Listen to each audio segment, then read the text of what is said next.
Hello everyone, শাওনের রান্নাঘরে আপনাদের সবাইকে স্বাগতম। আমি আজকে বানাবো বাটা মাছের ঝুরি।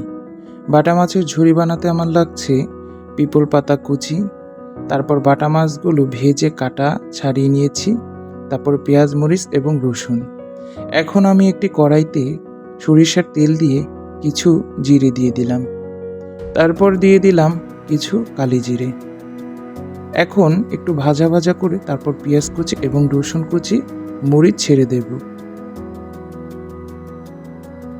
এখন একটু পেঁয়াজগুলো ভাজা ভাজা করে নেব।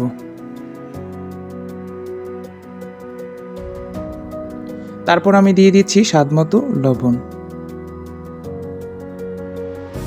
এখন আমি দিয়ে দিচ্ছি ভাজা কাটা ছাড়ানো মাছগুলো। এই মাছটা দিয়ে পেঁয়াজের সাথে একটু ভাজা ভাজা করে নেব।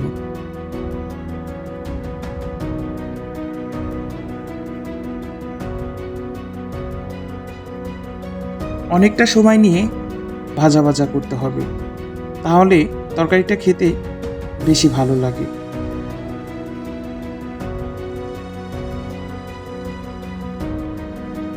দেখতে পাচ্ছেন ভাজাটা আমার প্রায় কমপ্লিট। এখন আমি দিয়ে দিচ্ছি এক টুকরো লেবুর রস, তারপর দিয়ে দিচ্ছি আদা রসুন এবং জিরে বাটা।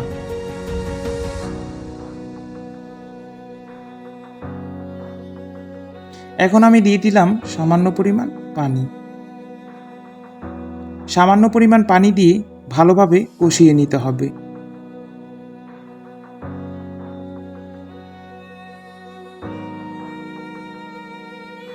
এখন আমি দিয়ে দিলাম হলুদের গুঁড়ো এবং মরিচের গুঁড়ো।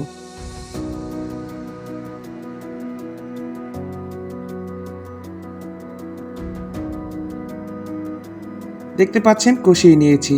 তারপর আমি আরেকটু পরিমাণ পানি দিয়ে ভালোভাবে কষিয়ে নেব।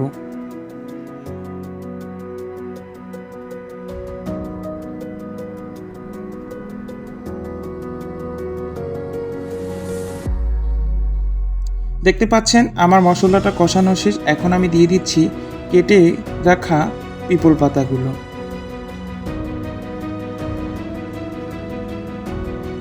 আমি এই তরকারিটায় পানি দেব না।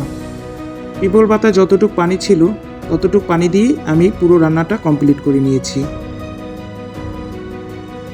দেখতে পাচ্ছেন আমার রান্নাটা ভাজা ভাজা হয়ে গিয়েছে।